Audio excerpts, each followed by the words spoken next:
بسم اللہ الرحمن الرحیم۔ السلام علیکم۔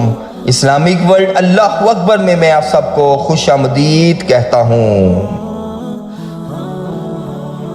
اسلام میں عورتوں کے لیے بھی حقوق ہیں، اور وہ کیا ہیں؟ حقوق اسلام میں دو قسم کے ہیں، حقوق اللہ، حقوق العباد۔ حقوق العباد کی اسلام میں کتنی اہمیت ہے اور ان کے کتنے فوائد ہیں، اور حقوق العباد سے غفلت برتنے میں کیا کیا نقصانات ہیں۔ عورتوں کے لیے اسلام نے جو حقوق مقرر کیے ہیں وہ ان کی طبیعت اور مزاج کے مطابق مقرر کیے ہیں۔ میں اپنی اس ویڈیو کے آغاز سے پہلے آپ سب دوستوں سے گزارش کرتا ہوں کہ میرے اس چینل کو سبسکرائب کیجیے اور بیل آئیکن کے بٹن کو بھی دبا دیجیے۔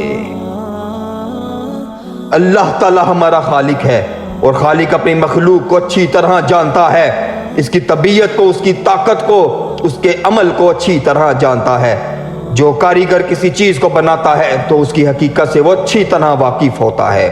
اللہ تعالی ہمارا حقیقی خالق ہے، پیدا کرنے والا ہے۔ انسان یا غیر انسان کے اندر جو اوصاف ہیں وہ اس کی ودیت کرتا ہے، اس لیے وہ سب سے زیادہ ہماری طبیعتوں اور فطرتوں کو جانتا ہے۔ چنانچہ عورت کے لیے اللہ تعالیٰ نے جو حقوق مقرر فرمائے ہیں وہ اس کی فطرت و طبیعت کے موافق بنائے ہیں۔ ایک تو اللہ تعالیٰ نے عورت کی طبیعت و فطرت میں نزاکت رکھی ہے، دوسری چیز شرم و حیا کو خصوصیت سے رکھا ہے۔ ویسے تو حیا ایمان کی نشانی ہے۔ اسلام نے عورتوں کے ذمے داخلی معاملات لگائے ہیں، یعنی گھریلو معاملات عورتوں کے ذمے ہیں۔ گھر کی صفائی، بچوں کی پرورش، مرد کی آسائش و آرام کے انتظام، جملہ گھریلو ذمہ داری عورت کے سپرد ہے۔ خارجی معاملات مرد کے ذمے لگائے ہیں، ان کا کپڑا، کھانا اور تمام ضروریات زندگی کو پورا کرنا یہ مرد کی ذمہ داری ہے۔ آپ صلی اللہ علیہ وآلہ وسلم کا فرمان ہے، ان کا کھانا، ان کا کپڑا، ان کی ضروریات زندگی تم کو پوری کرنی ہے۔ کمانا، محنت و مشقت کرنا تمہارا کام ہے، یعنی باہر کی ذمہ داری مردوں پر ہے۔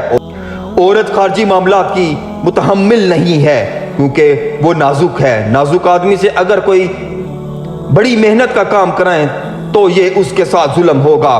بالکل اسی طرح عورت بھی نازک ہے، یہ اس کا کام نہیں کہ در در کے دھکے کھائے محنت و مزدوری کرے۔ اللہ تعالیٰ نے یہ کام عورتوں کے نہیں بلکہ مردوں کے ذمے لگائے ہیں۔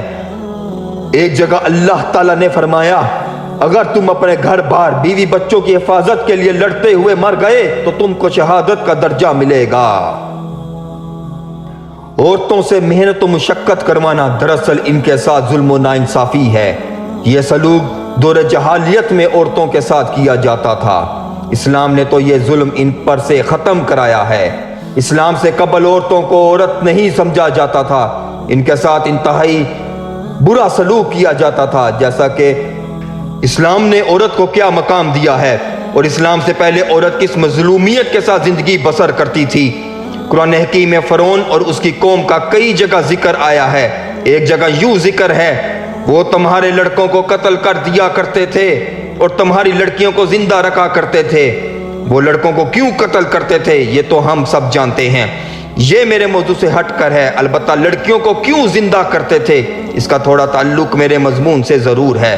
احادیث میں اس کی تفسیروں میں آئی ہے کہ ان کو محض اپنی عیاشی کے لیے لونڈیاں بنا لیتے تھے۔ اسلام سے پہلے عورتوں کو غلط استعمال کیا جاتا تھا۔ سب سے پہلا مسئلہ غلامی کا تھا۔ غلام مردوں کو بھی بنایا جاتا تھا، لیکن مردوں کی بنسبت یہ عذاب عورتوں کے لیے زیادہ تکلیف دہ تھا، کیونکہ وہ عورتوں کو اپنی نفسانی خواہشات کی بھینٹ چڑھاتے تھے۔ اب میں آپ کو غلامی اور سود کے متعلق کچھ بتانے جا رہا ہوں۔ لوگ سود کے زور پر لوگوں کو غلام بناتے تھے۔ مثلا کسی کو کھیتی باڑی کے لیے رقم کی ضرورت پڑ گئی، وہ کسی سیٹھ یا ساہوکار کے پاس گیا کہ مجھے اتنی رقم کی ضرورت ہے، 1 سال کے بعد رقم ادا کروں گا۔ وہ کہتا ہے ٹھیک ہے، رقم میں تم کو دے دوں گا، لیکن سال کے بعد اتنا سود بھی لوں گا۔ وہ بیچارہ مجبور ہوتا تھا، سوچتا تھا کہ چلو دے دوں گا، کیونکہ اگر رقم نہ ملی تو کھیتی باڑی نہ ہو سکے گی، بیوی بچے کہاں سے کھائیں گے۔ اب سال کے بعد جب وہ حساب لگاتا تو وہ قرض ہی پورا نہیں ہوتا تھا، تو وہ سود کہاں سے دے دے۔ بیچارہ پریشان ہوتا کہ کیا کرے۔ وہ ساہوکار جب اس کو پریشان دیکھتا تو منافقت کا ہاتھ پھر تاکہ کوئی بات نہیں، یہ سال کامیاب نہیں گیا تو اگلے سال دے دینا، ابھی تم اپنا کام چلاؤ۔ مقصد یہ ہوتا تھا کہ سود کے جال میں ایسا پھنس جائے کہ پھر نہ نکل سکے، پھر اگلے سال مزید سود چڑھ جاتا، وہ پھر تسلی دیتا کہ کوئی بات نہیں، تم میرے ہو میں تمہارا ہوں، تم پریشان مت ہو، اب بھی ناکام رہے تو کیا ہوا، اگلے سال صحیح۔ اسی طرح 3-4 سال وہ بری طرح جکڑ جاتا۔ اللہ تعالیٰ کے فرمان، میں اس نقطہ کو سمجھ گیا کہ آدمی سود در سود میں ایسا پھنس جاتا ہے کہ پھر خلاصی ناممکن ہو جاتی ہے۔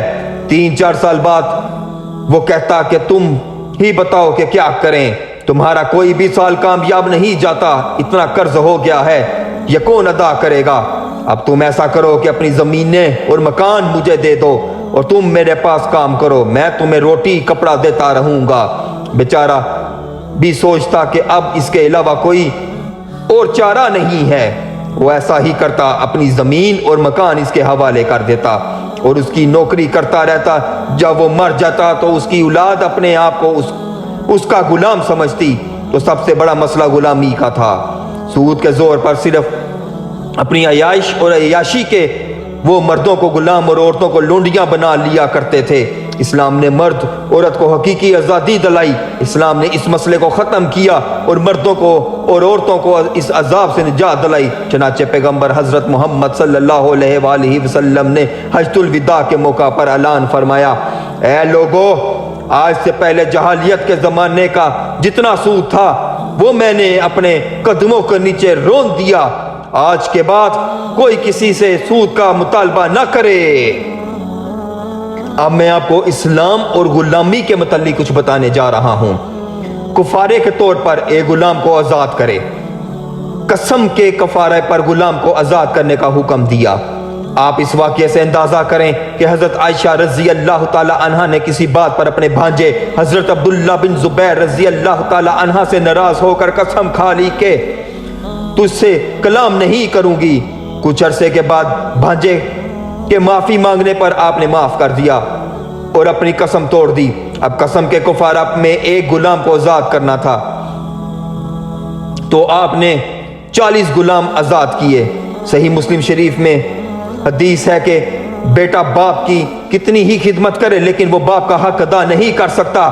اس کی صرف ایک صورت ہے، اگر اس کا باپ کسی کا غلام ہو تو وہ اس کو خرید کر آزاد کرے، تب اس کا حق ادا ہوگا۔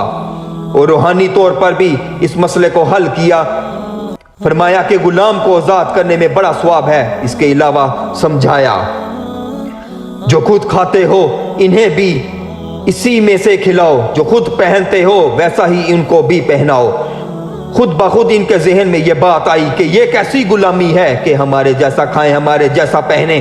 ان کے ذہن میں جو غلاموں کے لیے تصور تھا وہ ختم ہوا۔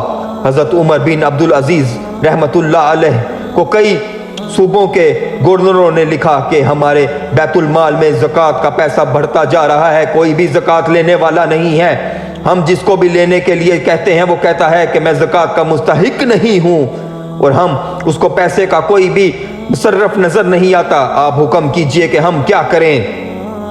خلیفہ نے حکم دیا کہ تمہارے علاقے میں جو لونڈیاں اور غلام ہوں ان کو خرید کر آزاد کر دو۔